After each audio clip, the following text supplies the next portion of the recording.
So let me start. Thank you so much for attending, and thank you, Nama, for the invitation. To tell you a little bit about the background of agriculture in Palestine and the role of APN in Palestine. As you all know and understood also from Lema's presentation, is that agriculture is crucial and have been crucial in the lives of the Palestinians. It represents a wealth by itself. It is related to the economical salaries of their lives, their income. It's really a sacred and historic symbol. It really represents their attachment to the land. What was interesting of what Lama said was that when we say, when the Zionists have actually immigrated to Palestine after the Balfour Declaration, the Israeli system, they needed to attach these immigrants who are not related to the land, and this is why they have started planting and in their kibbutz, in their settlements. And this is why we are saying here how much the Palestinians are attached to the land, because they are part of the agricultural system inside the country. Since its establishment and before that, there was really a war on the plants, on the trees of the Palestinians, in order to confiscate land and in order to detach them from their ancestry agricultural land and food systems.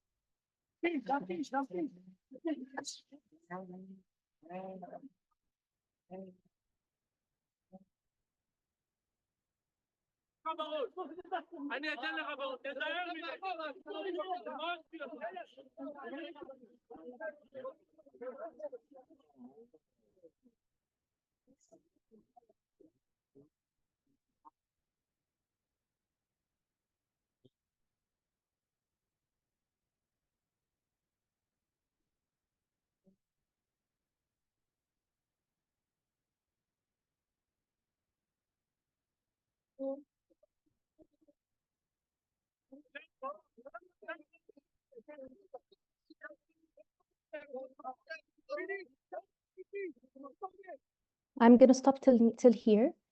This is just for you to understand the daily incidents that's happening from the settlers there, and it's protected by the Israeli army. So the war is actually on agriculture and on the land and on the people. It has been a systemized war where every minute there's a tree being uprooted on the land. It's not only uprooting, it's also setting fires, it's also setting wild boars through the harvest season. It's even actually a theft of the really ancient olive trees that are actually in the land of these farmers. And these are sold in auctions outside and for millions of dollars.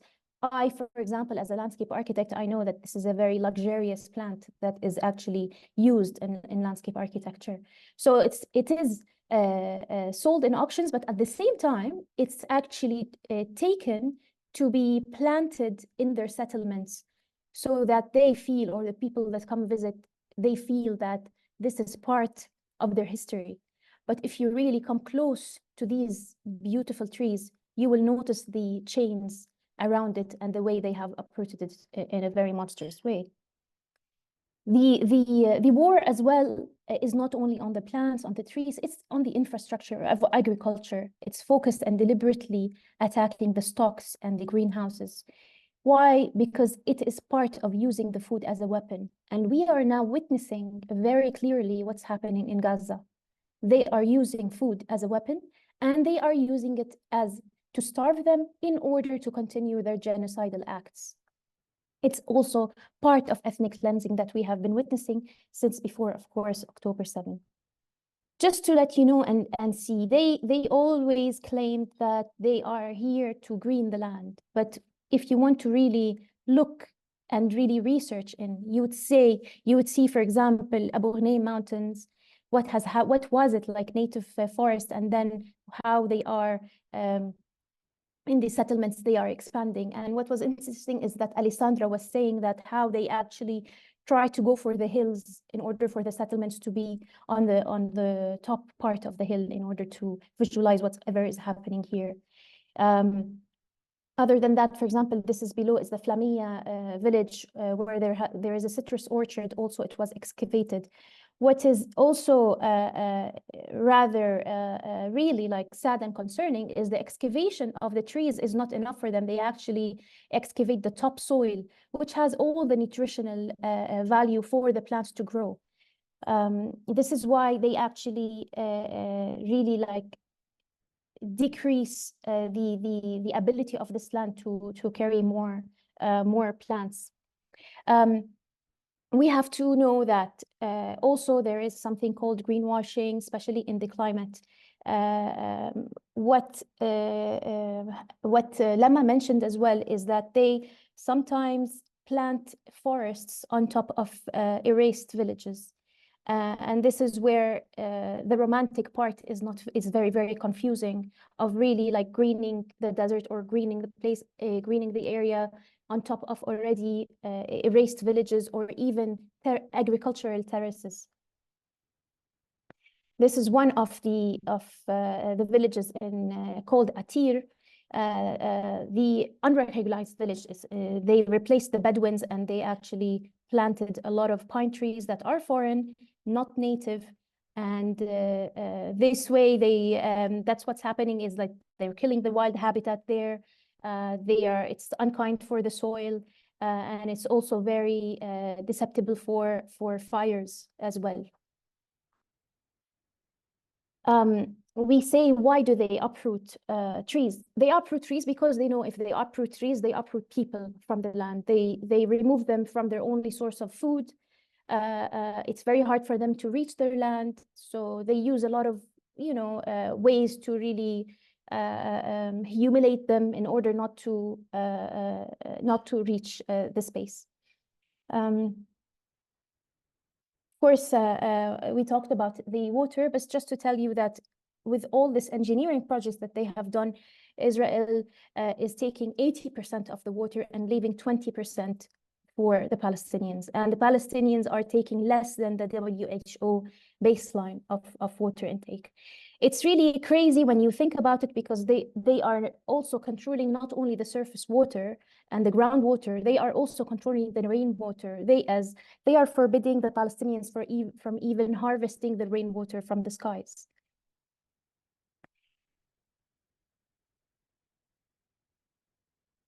We need to also understand that it is also affecting the environment. When we talk about agricultural soil and agricultural plants, we are also seeing the damage that's happening in the environment, the toxic agrochemical factories that are directed into the Palestinian agricultural lands, the degrading of water and soil through the herbicide spraying, the dumping of toxic pesticides, and also they used to put in the furrow irrigation where farmers used tunnels in the soil to irrigate their agricultural rows. During the harvest, they used to put sewage there so that they can poison the harvest. If we want to talk about more planning and strategies, there's the apartheid wall that is supposed to be going around the West Bank, and it is supposed to be protecting them. But in reality, the wall, as you can see, it's the red line and the blue line, and it's really going inside the West Bank, and it's controlling all the natural resources there. These all are curves to really take the water supply or water resources, but at the same time, it's about really disconnecting the families from their agricultural land. They make it impossible for them to go in, and this really allows for manipulation of land laws. If you leave or ignore your land, or you don't take care of it well, for example, in few years, the Israelis have the right to confiscate it. There are many laws that were put for the benefit of the communities, but it is actually manipulated by the Israelis in order for them to be able to facilitate the confiscation of land. This we have seen, of course, all of the pictures that I have showed you and the information, it's all because they are expanding and taking more land and expanding their settlements. So this is part of their ethnic cleansing and the erasal of the Palestinian existence there.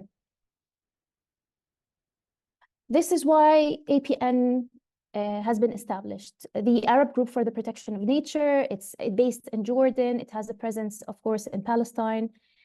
It was established in 2003. It's non-profit and independent, a civil organization, but what I love to always say, it's a green movement and that caters for green resistance. We believe that we need to protect natural resources and the environment, especially in wars and conflict zones, because it's always never spoken of in international platforms. The damage that's happening by humans inside the land of Palestine is never ever mentioned, not even in the other Arab nations and other nations in the world during war. So we work on strengthening the capacity of the peoples to sustain their natural resources and gain sovereignty over them and their food. And this is where I will try to also explain a little bit about the difference between food security and food sovereignty. We also, because we felt that on an international level, the voices of the farmers are not even heard, we decided to be also present in global platforms and really pressure the policies of the world in order to protect these natural resources and protect these people. I have to say that since 2000, there were 3 million trees that are uprooted in a systematic way, a tree every minute. In parallel, APN has planted until now 2.9 million inside the Palestinian territories, all of Palestine. This campaign, it's called the Million Tree Campaign. The motto of it, it's called they uproot one, we replant 10. And this is what's actually happening. We're going around Palestine. There are statistics, places that need to be protected. Maybe the farmers are not allowed to enter the space, so we try to help in protecting this land and reviving the livelihoods. Of course, enhance the food sovereignty and rehabilitate the environment. These are pictures of some of the incidents of the campaigns in different cities in Palestine. This is in Ariha, Jericho, and in Khalil, in Beit Lahem. Also in Khalil, they're very much famous for their grapevines, in Tul Karam for their fruits.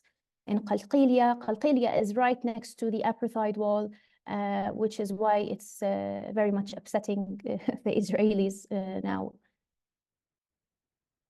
These are pictures also in Jerusalem.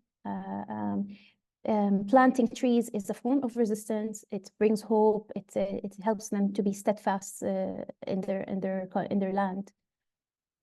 We are focusing also on high-value crops, not only olive trees, to be able to let them survive any kind of a conflict coming towards them economically.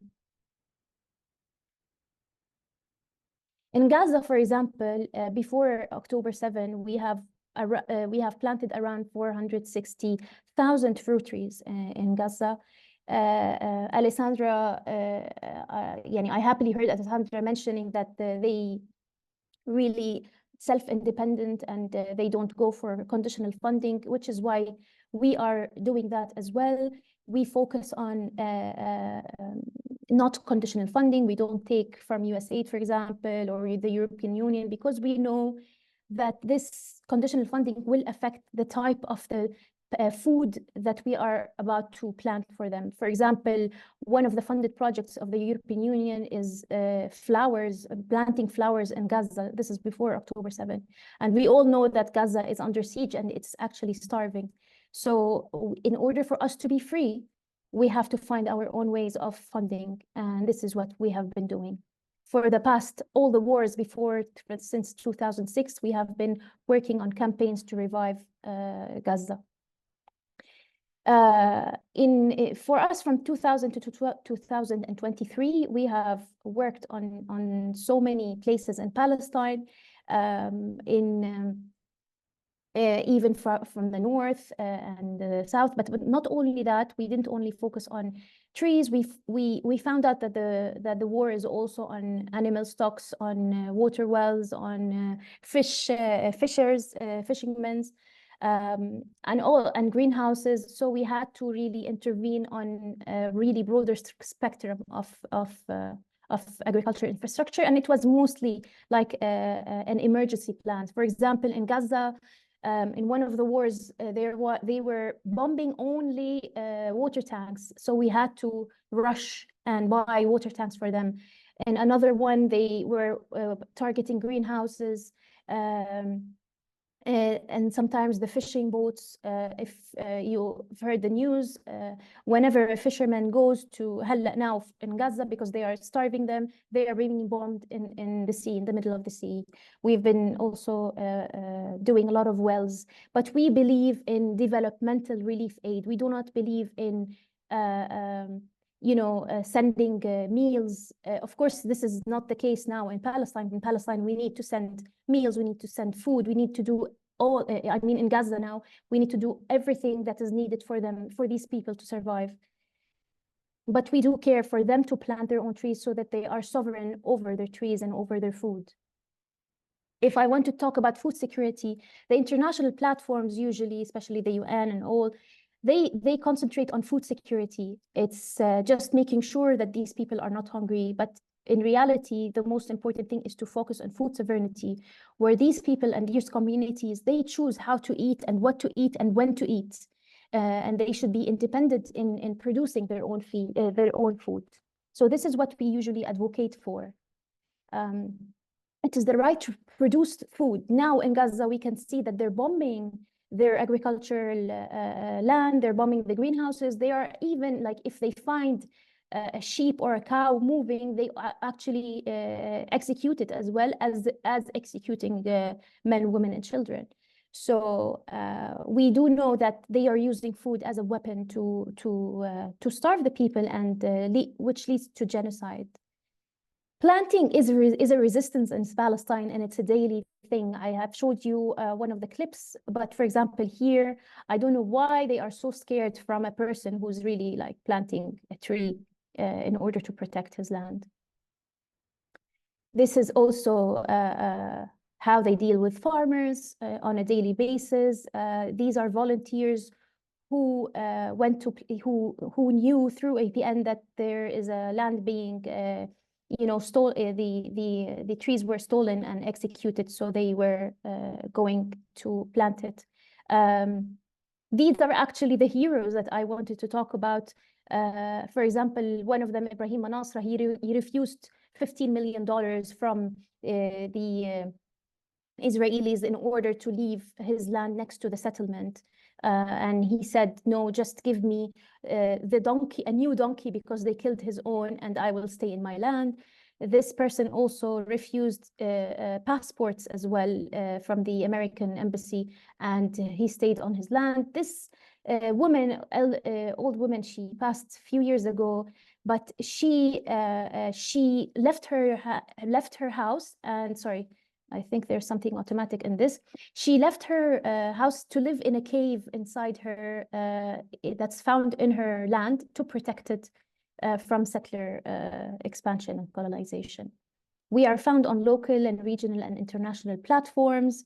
We want to be partners in decision making. We want to our voices to be heard, and this is why we also established the Arab Network for Food Sovereignty, and not only APN, where we can talk and we can join forces with the civil societies of the world. In Gaza, 2021, just to give you an idea, in 2 weeks, $200 million, this was in the war of 2021, $200 million agricultural losses. They targeted all kinds of vegetable field crops, plant nurseries, bees, and all of that. So can you imagine what's happening now in 8 months with really a target to the land and the people? In their own words, they said, for Gaza, we must cause the Palestinians to become thinner, but not die. Since 2008, guys, they have, they have put the Palestinians in Gaza under a calorie count, just to limit their food and make it on the verge of surviving, but not fully. Unfortunately, now the idea is not to put them on a diet. The idea now is to starve them to death. And this is what we're witnessing live, unfortunately, on social media and media that is fair. What's happening actually is they are using starvation in order to commit their genocide and continue ethnic cleansing in Gaza. There's a clear intent because they are stopping any kind of food. They are attacking humanitarian work. They are wiping out agriculture and any kind of infrastructure for that. Can you imagine that 50% of households in Gaza are in famine condition? Do you believe that every 2 to 3 days they have one meal to eat? And until now, no one announced that there is a famine inside Gaza and there is a genocide. Where would we go with this and this double standards that we have never ever imagined to witness worldwide? 90% of these are children. 95% of these pregnant women that are lactating cannot even give food for their children. The children are running to get food as well. Imagine the babies, they cannot even drink formula because the water is contaminated. And as we know that it's very hard to get water because of the siege. But what APN is doing, and we refuse to give up, we don't have the luxury to lose hope in Palestine and for Gaza. So what we have done is an emergency campaign called Revive Gaza's Farmland. And and we are determined to replant and rehabilitate the agriculture inside the whole of Gaza. And at the same time, and it's very hard to do really what has been happening now with APN because it is in the middle of a genocide and a siege. But we were working so hard to work with the municipality there as well. And we did a 3-phase project where we are moving from vegetable farms to greenhouses, to fodder, to fruit trees, to farm ponds, fishermen, poultry farms, and beehives. And we thank God, of course, and the people who are supporting, and that we are being able to get in some seeds, and at the same time being able from inside Gaza to be able to take, for example, from the farmers themselves that used to have seeds or a little bit of saplings. And this is actually after the 7th of October. A lot of the places are having some of these vegetables, and this of course will help the market because there is unfortunately a black market, and part of the sieging on food is also people with no money not being able to get also food. I want to finish up here just to let you know that APN is a horizontal movement. We gather really volunteers, more than 1,500 volunteers throughout this 20 years have joined us in certain occasions. We do not wait for governments to act, of course, and this is what's happening now is the biggest example of why we don't do that. We never give up. We would love your support for sure, for you to spread the word or be part of any campaign that is there. And we really focus on developmental relief, which is really what we believe in when really wanting to support the people under siege. If I want to talk to you, I urge and would love for you to feel that a pressure should happen. And now we are watching all the students worldwide rising up and asking and pressuring the policymakers to stop this genocide, to stop it by all means. It's very important to ask for sanctions, not only on Israel, on all countries that are complicit in these. Some sanctions, embargoes on arms and all of that. And this is what we are seeing also from university students pressuring their universities to cut ties in a way. We really need the support of the agriculture, and we have to really like emphasize on how important agriculture it is for the steadfastness of the people. And this is the biggest example of how it is used, food is used as a weapon in Gaza. Please, we urge for everyone to use the right terminology. It's not an occupation or a conflict. It's not something that will come and go. It's settler colonialism. It's people that are coming to stay and to wipe the existence of the people that are there. It is actually a genocide. It's not a war, what's happening, and it is famine, and it's not a food insecurity. We also are working now to integrate the terminology called ecocide, it's ecological genocide, in the legal framework, and to be actually used in the international platforms. Just to conclude, one last thing, with all the cameras going into Gaza, we have to know that in what's happening in West Bank, because no one is actually giving this attention because of what's happening in Gaza, the Israelis settlers and the army are focusing on also West Bank. And in only couple of months, from October to December 2023, in the West Bank itself alone, there's the animal production, the losses of the infrastructure of agriculture, facilities, water sources, and agriculture equipment and plant production. And this is why we aim always to be really present in all of Palestine, because the agriculture there is always under threat. Thank you so much. I want to say one last sentence, and this is what really like represents us at APN. And I'm sure a lot of Palestinians inside Palestine and around the world. As long as I have some meters of my land, as long as I have an olive tree, a lemon tree, a well, and a cactus shrub, I will resist and I will exist. And thank you.